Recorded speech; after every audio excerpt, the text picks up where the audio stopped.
Joseph Vijay அவர்களை முதலமைச்சராக கொண்ட அமைச்சரவை மீது இப்பேரவை தனது நம்பிக்கையை தெரிவிக்கிறது என்னும் தீர்மானம் பேரவையின் முடிவுக்கு விடப்பட்டு வாக்குகள் பின்வருமாறு எண்ணி கணிக்கப்பட்டன.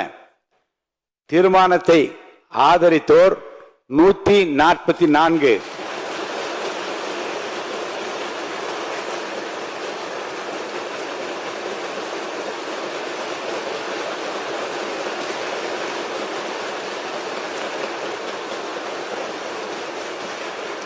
தீர்மானத்தை எதிர்த்தோர் 22, நடுநிலை வகித்தோர் 5.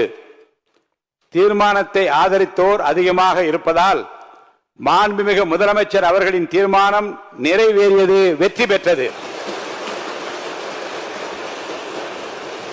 மாண்புமிகு முதலமைச்சர் அவர்களின் தீர்மானம் வெற்றி பெற்றது என பேரவைக்கு அறிவிக்கிறேன்.